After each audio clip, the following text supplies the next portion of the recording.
بسم الله الرحمن الرحيم الحمد لله رب العالمين والصلاة والسلام على خير خلقه محمد وعلى آله وأصحابه أجمعين أما بعد السلام عليكم عزيز جماعة المسلمين so'kish va haqorat so'zlarini aytish yoshlar orasida eng ko'p tarqalgan yomon illatlardandir.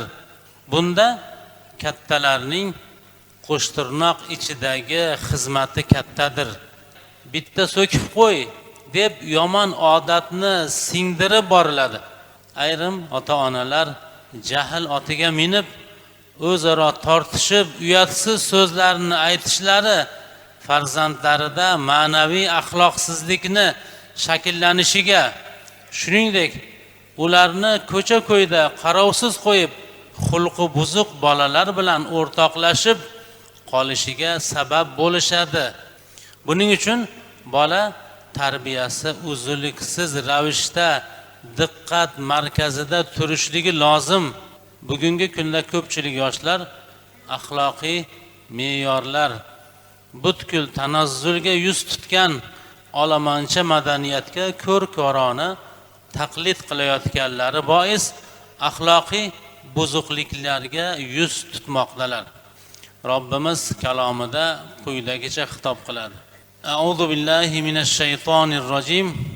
Vallazina amanu wattaba'atuhum zurriyyatuhum biimanin alhaqna bihim zurriyyatahum وَمَا أَلَتْنَاهُمْ مِنْ عَمَلِهِمْ مِنْ شَيْءٍ كُلُّ امْرِئٍ بِمَا كَسَبَ رَهِينٌ.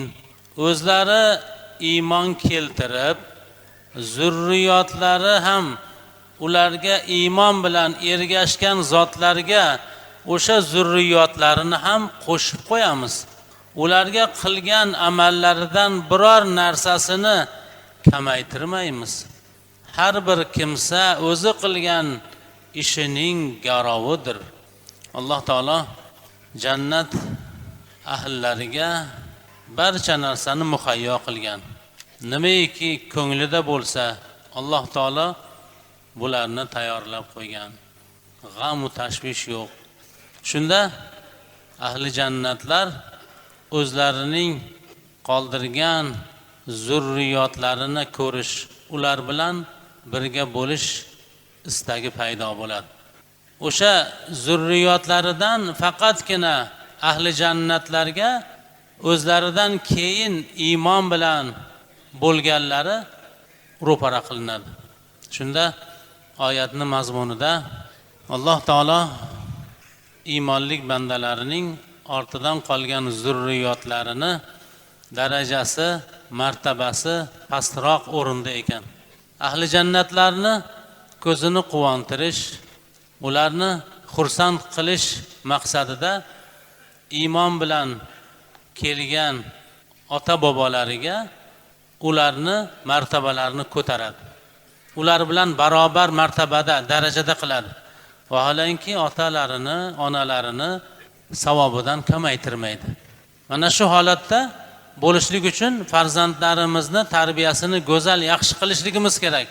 Alloh saqlasin, bizdan keyin boshqa ko'chaga kirib ketib qolsa, iymonsiz bo'lib qolsa, hozirgidek martabasini tenglab ahli jannat bilan birga bo'la olmay qoladi.